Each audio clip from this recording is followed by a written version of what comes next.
Today,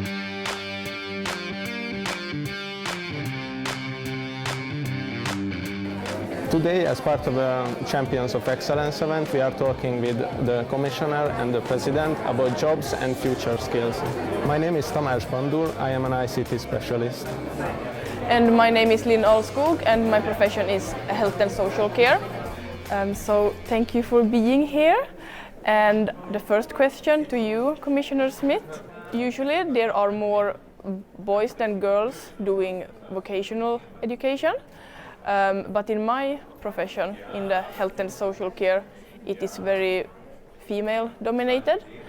What can be done to make it more equal? Women are doing perfectly this job, that's not a question, but it is important that we have a better distribution all over the different professions between women and men. You are in a sector, the IT sector, where we have a big gender gap. There are not so many women. And so we have to balance a bit. There should be more men in the care sector, and there should be more women in technical or technological professions. We should show young people that there is no predestination of one or the other profession for women or men. And I think this is a process which has to start early, at school, very early, in order to open the different professions. So more women in IT, in technological professions, and a bit more men in other professions like the care sector. Skills are constantly changing due to new technologies like AI and automation and robots. What do you think are the skills needed for the jobs of the future? And what do you think about IT and AI in general getting a more important role in skills? As you said, and you come from this sector, AI and IT is today something we have to deal with it. It's a reality. So I think it's not the question, do we want these skills? We need them. We need them. This is a fact. But I would also highlight that we have here at this day also seen a lot of colleagues and young people who work also in traditional professions. So I think we need both. We need solid traditional skills, and I just said it before, it's today easier to get a lawyer for, I don't know, for all specific areas than a plumber. So there is really the need for those basic qualifications, and I think we should not underestimate it. We should really see that the reputation also of vocational and education and training should be really high. But as you said, we have to align now our education to the needs of artificial intelligence, of robotization.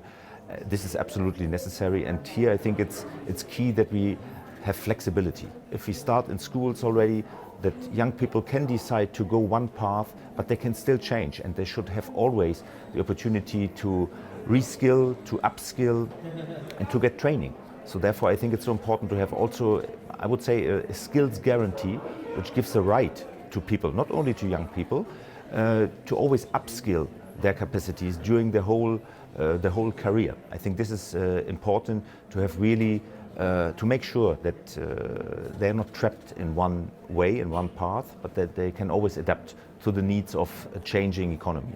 What can the European countries do to attract more nurses and social workers, healthcare workers to the profession in the future and now also?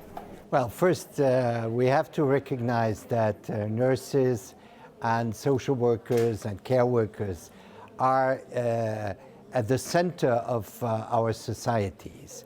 We are an aging population. We have an aging population on one hand. We have high needs also for good care for children, but also for people with disability. So these are essential.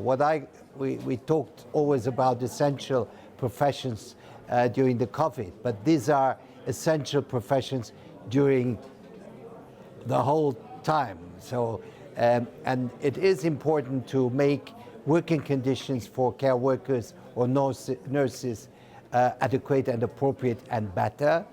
Maybe in some countries they are not too bad, but in some others they are not always up to what you could expect. Pay is another issue. They are, in my sense, very often undervalued in relation to the importance of these professions. So there has to be an appropriate and adequate pay with all the social rights, also good collective bargaining, which is also not always the case. So I think these are the overall conditions of these professions have to be improved in order to attract not just women but also men into these professions. That's also part of the explanation, by the way, and to value these professions what they really are. So important for our society. Mr. President, a lot of young people are worried about their future careers. What advice would you give to these young people concerning education and jobs? Maybe allow me to add one sentence, because I fully agree with the Commissioner, of course, but I think you should be not so modest, because if you speak about fair pay and fair wages, I think the Commission and Europe has done something in the last years. We should always highlight this. With the minimum wage directive, I think we paved the way. And the collective bargaining. Of course, this is in the core. Stronger collective bargaining for fair wages. It's the first time that Europe is really actively asking for this and taking measures. I think this is important. But coming to the future, you said it, yeah, of course, young people are also scared and worried. And I think they have all right, because we have one crisis after the next. When I grew up, I don't remember that we entered from one crisis to the next, from the financial crisis to the pandemic, to the war against Ukraine, now the war in Gaza. We have so many uncertainties. So for young people, it's really difficult. And on the one hand side, we say you have a lot of opportunities today. Europe offers a lot of opportunities, but at the same time, uncertainties are growing. So my message is be courageous, really take the opportunities. But of course, policymakers and Europe and member states have to make sure that there are decent conditions for this. We are talking about working conditions, about pay, and also sometimes also young people have a crisis.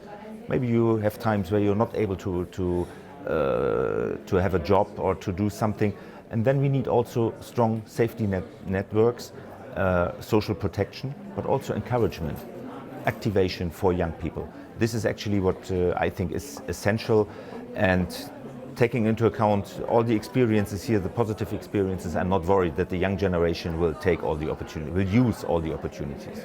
Thank you. Thank you. Thank you. Thank you.